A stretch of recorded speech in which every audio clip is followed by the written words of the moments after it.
Espíritus encarcelados.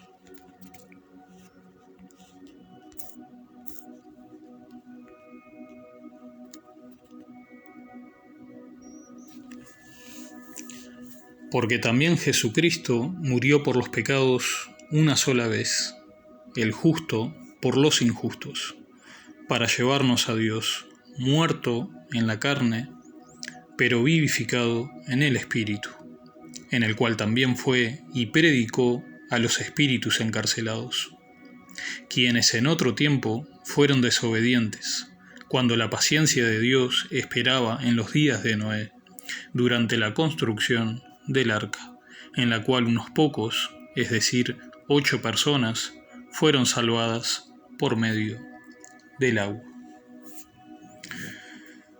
La pregunta que muchos estudiosos de la Biblia se han hecho con respecto a este texto es la siguiente: ¿quiénes eran estos espíritus encarcelados a los cuales Jesucristo predicó? Bueno, vamos a ir desarrollando este tema y revisando otros libros de la Biblia, profundizando más en ella para conocer la identidad. Podemos ver en un análisis superficial de este texto que escribió Pedro, cómo él hace una clara alusión a un evento de gran magnitud ocurrido en el mundo antiguo, el cual, como ustedes se han dado cuenta, fue el diluvio, de modo que el apóstol Pedro nos quiere transmitir algo más con sus palabras, más precisamente un mensaje velado. Un mensaje velado se escribe con la intención de encubrir, tapar o esconder un asunto o hecho que por sus características pueda ser ofensivo, doloroso e inclusive vergonzoso para las personas inmaduras espiritualmente. Vamos a revisar un proverbio.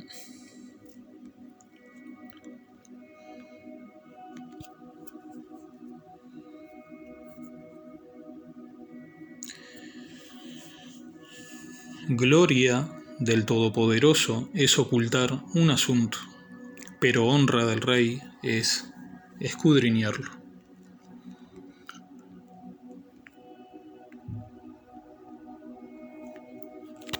Revisemos ahora el libro de Hebreos en el capítulo 1 para ubicarnos en el contexto. El apóstol está hablando de cómo Jesucristo es superior a los ángeles. Teniendo esto en cuenta, veamos quiénes son esos ruajim o espíritus. Y el texto dice: pero ¿a cuál de los ángeles ha dicho jamás: siéntate a mi diestra hasta que ponga a tus enemigos por estrado de tus pies? ¿No son todos ellos espíritus ministradores enviados para servir por causa de los que heredarán la salvación? También el Salmo 104:4, que hace de los vientos sus mensajeros y de las llamas de fuego sus ministros.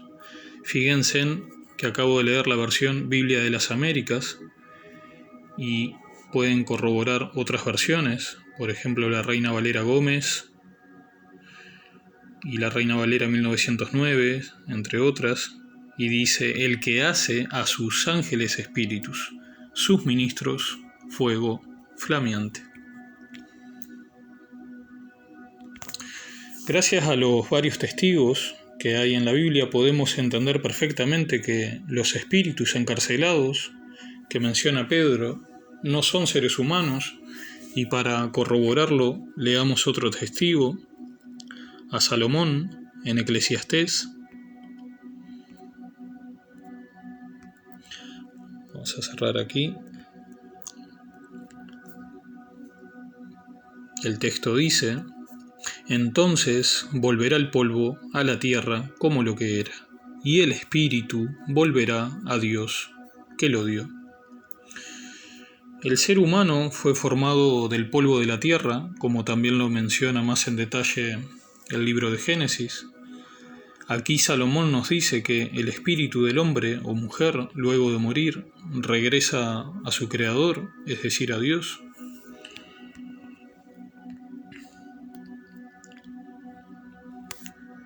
También Eclesiastés 3:20, todos van a un mismo lugar, todos han salido del polvo y todos vuelven al polvo.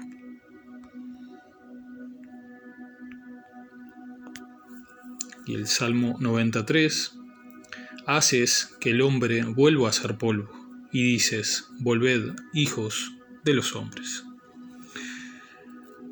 Si los espíritus encarcelados que menciona el apóstol Pedro fueran seres humanos, hay un grave problema. Significaría que el espíritu de la persona, al morir, vuelve a Dios, a su creador encarcelado, pero esto no es así, porque las Escrituras dicen lo siguiente en 2 de Corintios.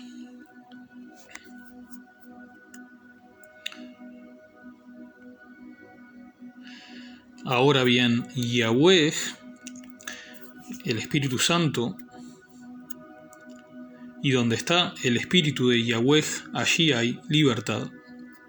Acabo de leer la versión Kadosh, vamos a leer, por ejemplo, la versión Reina Valera, porque el Señor es el Espíritu, y donde está el Espíritu del Señor, allí hay libertad.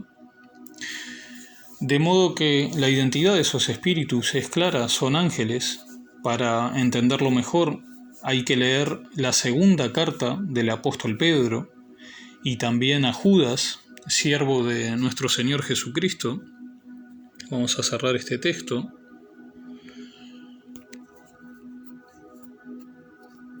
Vamos a leer 2 de Pedro 2, 4 al 6.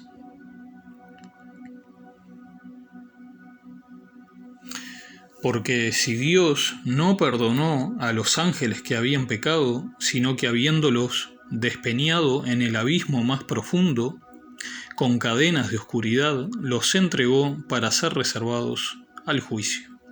Y si no perdonó al mundo antiguo, mas guardó a Noé, predicador de justicia, con otras 7 personas, trayendo el diluvio sobre el mundo de los malvados. Y si condenó por destrucción las ciudades de Sodoma y Gomorra, tornándolas en ceniza y poniéndolas por ejemplo a los que habían de vivir sin temor y reverencia del Altísimo. Es evidente que Pedro nos habla de un mismo hecho en las dos cartas, con la diferencia que en la primera habla de espíritus encarcelados, mencionando también los días de Noé, y en la segunda carta habla de ángeles que pecaron, mencionando a Noé como predicador de justicia. Ahora vayamos al segundo testigo, que es Judas.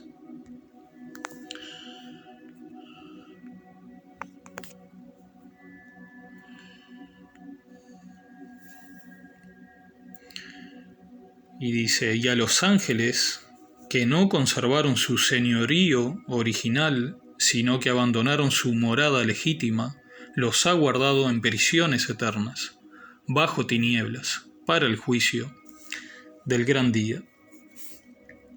Judas es aún más explícito que Pedro, aportando detalles reveladores sobre los ángeles que pecaron. Nos dice que no conservaron su señorío original, sino que abandonaron su morada legítima. ¿Qué significa esto? Bueno, en palabras sencillas, estos ángeles abandonaron el cielo y su cuerpo espiritual, tomando formas humanas. Sigamos en el versículo 7. Así también Sodoma y Gomorra y las ciudades circunvecinas, a semejanza de aquellos, puesto que ellas se corrompieron y siguieron carne extraña, son exhibidas como ejemplo al sufrir el castigo del fuego eterno.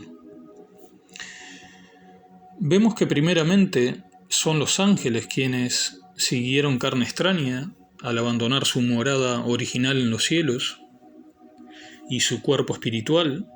Seguir carne extraña es ir en contra de algo natural, es decir, no respetar el orden perfecto establecido. Pues en el caso de los ángeles, lo espiritual o celestial es superior a lo terrenal. En el caso de Sodoma y Gomorra, así como las ciudades vecinas, siguieron carne extraña de la siguiente forma. Ellos cometieron pecados sexuales aberrantes, contrario a lo natural, como por ejemplo incesto, orgías, zoofilia, hombre con hombre, mujer con mujer, etc. Ahora revisemos el libro de Génesis, el cual está íntimamente ligado con este tema que estamos hablando.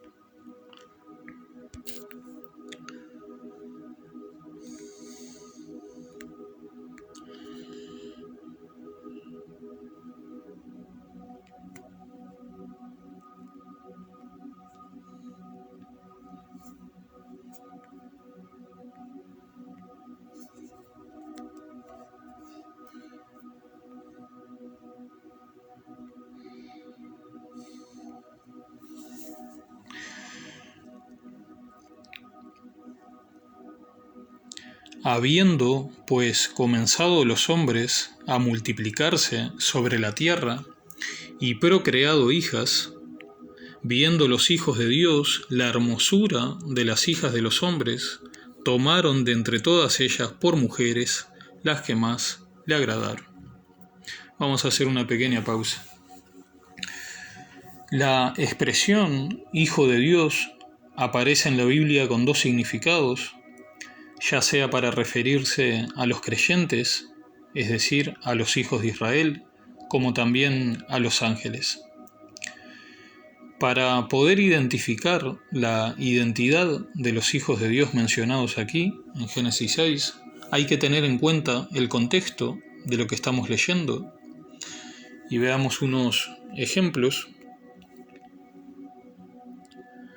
Vamos a revisar el libro de Job. Job 1.6 dice: Hubo un día cuando los hijos de Dios vinieron a presentarse delante del Todopoderoso, y Satanás vino también entre ellos. Este mismo texto se repite en el siguiente capítulo. Y sucedió que un día, cuando los hijos de Dios vinieron a presentarse delante del Todopoderoso, vino también Satanás entre ellos para presentarse delante del Altísimo. Estos hijos de Dios que se presentan delante del Creador son ángeles. Algunas Biblias de estudio mencionan que los hijos de Dios, en Génesis 6, dice que son los hijos de Set, es decir, humanos, pero esto es un error porque el texto de Génesis 6, vamos a volver, hace una clara diferencia entre hijos de Dios e hijas de los hombres. De lo contrario, el texto tendría que mencionar hijos de Set o los hijos de los hombres. Pero esto no sucede y ustedes pueden corroborarlo con diferentes versiones bíblicas. Veamos otro pasaje, Job 38, 6 al 7.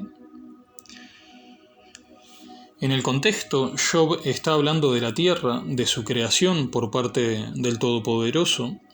Estos hijos de Dios que gritan de alegría son ángeles, y podemos saberlo sencillamente porque el ser humano no había sido creado. Se puede entender claramente que estos hijos de Dios mencionados aquí son ángeles. Y dice: ¿sobre qué están afirmados sus cimientos? ¿O quién puso su piedra angular cuando aclamaban juntas las estrellas del alba y gritaban de júbilo todos los hijos de Dios?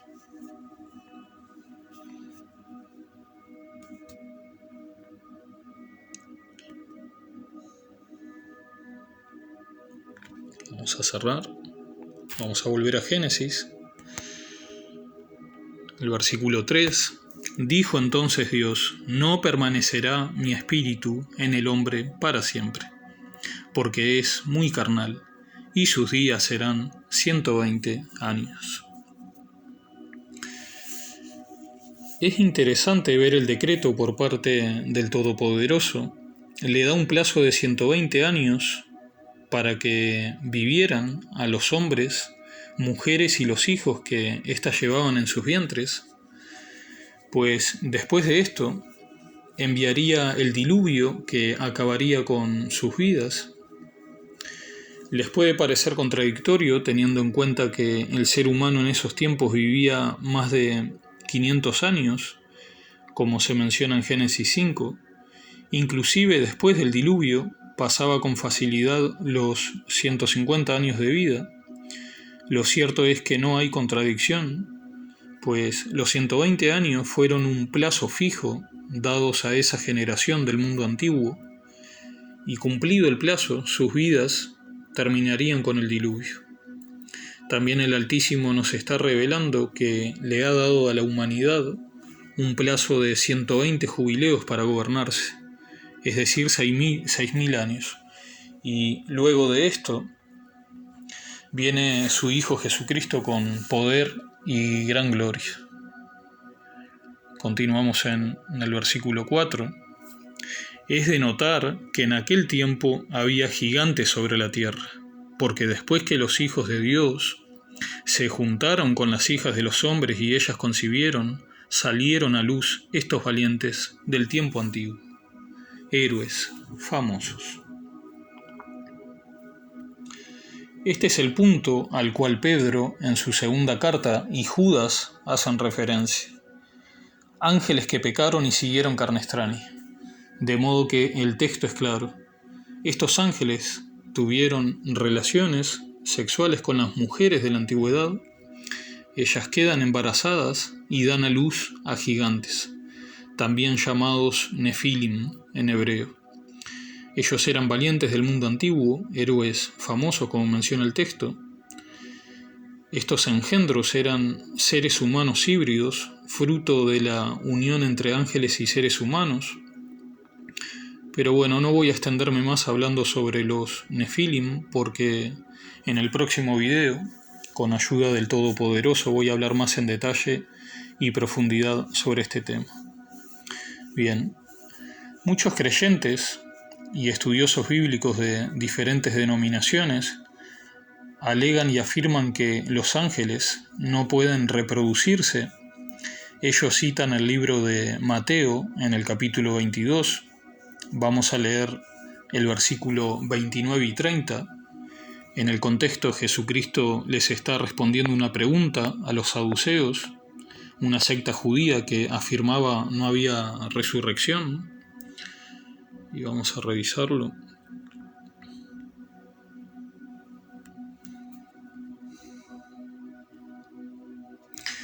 Jesucristo les respondió: el error de ustedes es que no conocen las Escrituras ni el poder de Dios, porque en la resurrección ni se casarán ni se darán en casamiento, sino que serán como los ángeles de Dios en el cielo.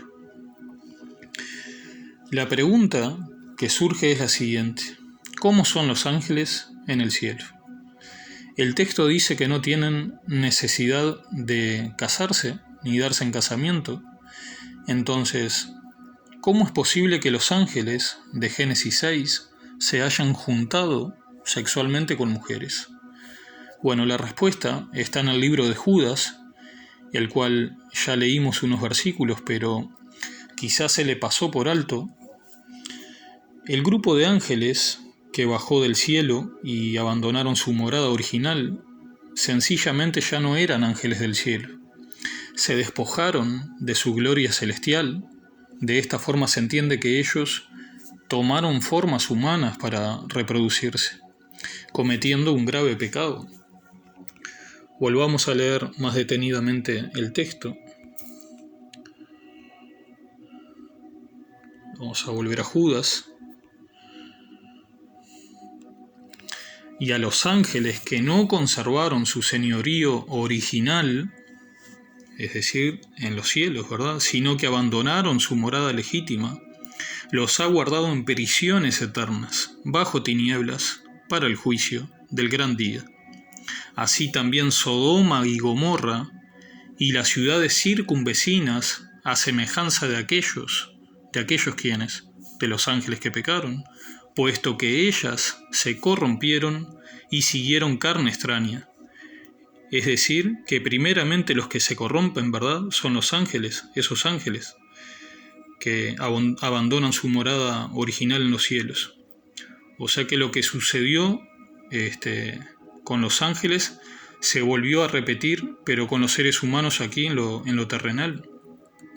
Y siguieron carne extraña, son exhibidas como ejemplo al sufrir el castigo del fuego eterno. Y bueno, y todos ustedes saben lo que sucedió en Sodoma y Gomorra, ¿verdad? Toda la clase de degeneramientos y corrupción que había. Ahora volvamos a leer Mateo 22, 29 al 30. Jesucristo les respondió: el error de ustedes es que no conocen las Escrituras ni el poder de Dios, porque en la resurrección ni se casarán ni se darán en casamiento, sino que serán como los ángeles de Dios en el cielo. Los ángeles que bajaron del cielo y pecaron, ¿son ángeles de Dios en el cielo? ¿O no serán más bien ángeles caídos, los cuales están presos con cadenas de oscuridad en el abismo más profundo, reservados para juicio? Evidentemente son ángeles caídos que se rebelaron contra Dios, cometiendo una infamia contra el orden perfecto de armonía establecido por el Todopoderoso hacia su creación. Por eso no son ángeles de Dios en el cielo, como menciona Mateo 22, pero sí son ángeles caídos, pues por su propia voluntad abandonaron su morada original. De esta forma, entendemos por qué pudieron unirse sexualmente con las mujeres. Lograron hacerlo despojándose de su estado celestial, volviéndose terrenales y carnales. Vamos a cerrar este texto y vamos a volver a Génesis. Y vamos a leer desde el 5 al 8. Viendo pues Dios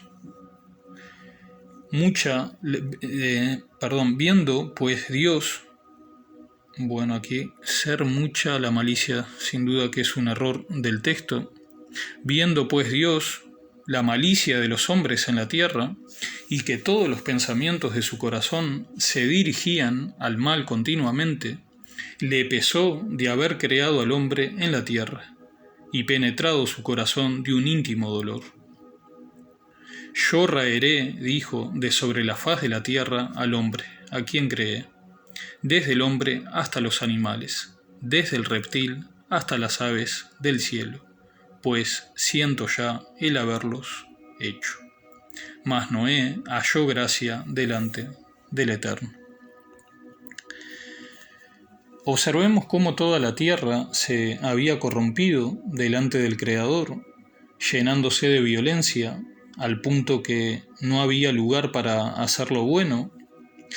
Imagínense ustedes a un ser humano, ¿sí?, y que todos sus pensamientos e intenciones de su corazón sean solamente hacer siempre el mal. Sin dudas que es algo terrible, sin dudas un horror. El Padre Celestial sintió mucho dolor y tristeza al ver la degradación y corrupción de su creación, de modo que Él considera y examina con imparcialidad este asunto y toma la sabia decisión de ponerle fin a todo ser viviente. Solamente salva a Noé y su familia. Solo este varón fue hallado justo entre esa generación perversa. Ahora, el escritor de Génesis no brinda muchos detalles sobre los hechos que sucedieron en el mundo antiguo, pero sí nos da la punta del hilo para que tiremos. Es decir, la degeneración de todo ser vivo llegó a tal punto que fue necesaria la intervención de Dios para ponerle fin. Pero, ¿por qué se corrompió tanto el ser humano y los animales? Bueno, sencillamente por los ángeles caídos y los engendros de estos, es decir, los gigantes. Estos seres híbridos causaron mucha destrucción, pues llegó un punto en que los seres humanos no podían abastecerles de comida, de modo que empezaron a devorarse unos a otros y pecar contra todo ser vivo. Hay que entender que ellos, los seres humanos y seres híbridos del mundo antiguo, habían llegado al colmo de la maldad, cometiendo no solo asesinato unos a otros y devorándose, sino también practicando, ¿verdad? La zoofilia, el bestialismo, el tener relaciones hombres con hombres, mujeres con mujeres, y también manipulaciones genéticas, como por ejemplo las quimeras.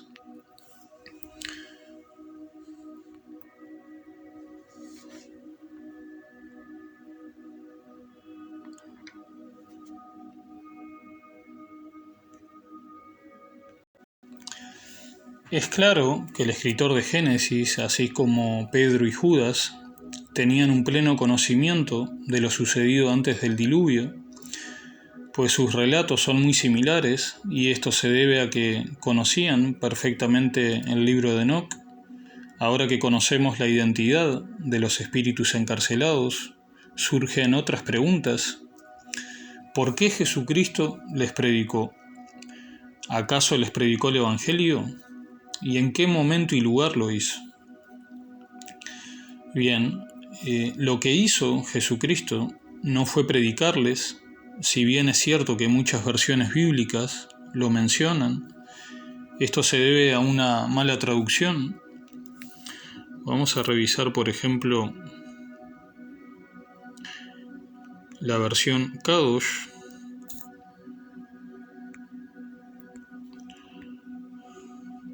que es la que me parece que traduce mejor este texto. Y dice: y de esta forma fue y les hizo una proclamación a los Ruajim en prisión, es decir, Ruajim, espíritus, en prisión. Vamos a cerrar el texto.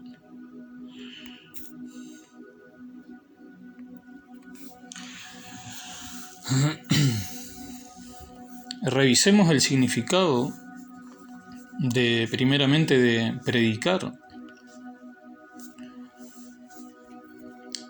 Y predicar es propagar o extender una doctrina.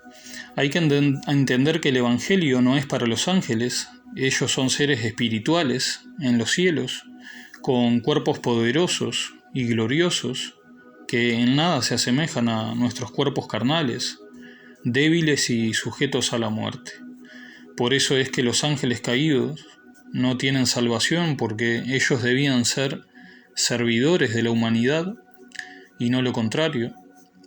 Entonces Jesucristo les hace una proclamación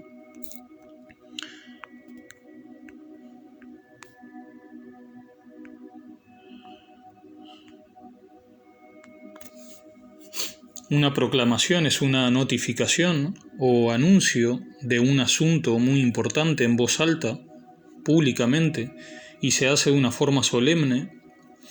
El momento en que nuestro Señor hace esto fue entre su muerte y resurrección. Esto tiene lugar en el abismo, es decir, que Jesucristo se dirige al abismo donde están estos presos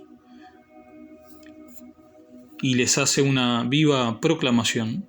Estos presos, ¿verdad? Me refiero a los espíritus encarcelados, a los ángeles, con su voz poderosa como estruendo de muchas aguas. Si bien las Escrituras no mencionan nada sobre las palabras que Jesucristo les habla, pienso que fue un mensaje de victoria, ya que su muerte en el madero o cruz fue un golpe en la cabeza para Satanás y sus huestes. Y quiero leer un texto que va muy bien con esto que les acabo de comentar.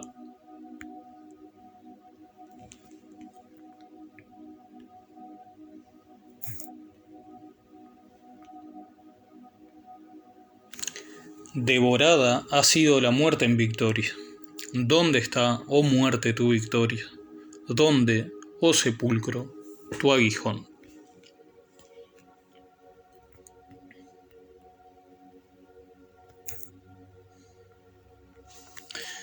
La muerte y resurrección de nuestro Señor Jesucristo permitió que el Padre Celestial le diera toda autoridad al Hijo en el cielo y la tierra. Y revisemos Mateo 28, y dice: Así pues, los 11 discípulos se fueron a Galilea, al cerro que Jesucristo les había indicado. Y cuando vieron a Jesucristo, lo adoraron, aunque algunos dudaban. Jesucristo se acercó a ellos y les dijo: El Todopoderoso me ha dado toda autoridad en el cielo y en la tierra. Es con un cuerpo glorificado y poderoso en autoridad que Jesucristo se les presenta en el abismo a estos ángeles. Y revisemos otro texto.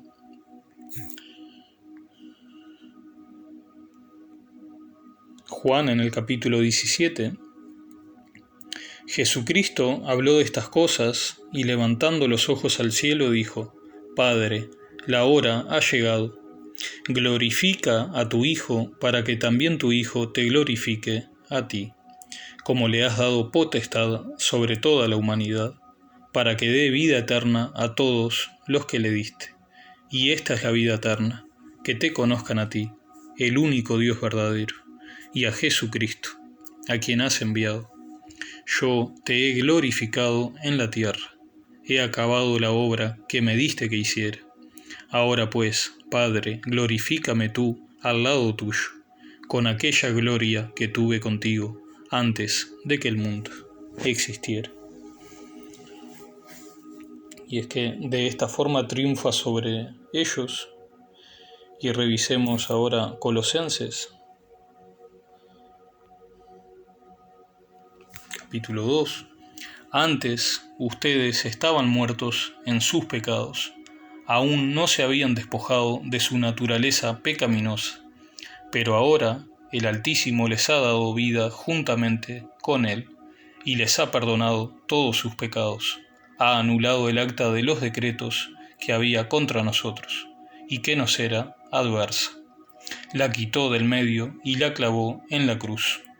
Desarmó además a los poderes y las potestades, y los exhibió públicamente al triunfar sobre ellos en la cruz. Bien, aquí voy a dar por finalizada esta primera parte, y en el próximo episodio, con ayuda del Altísimo, leeremos uno de los libros apartados para tener una mayor comprensión de la realidad antes del diluvio, y veremos sobre todo cómo no contradice a la Biblia, sino que la respalda, enriqueciéndonos espiritualmente como lo hacían Pedro y Judas. Bendiciones y amén.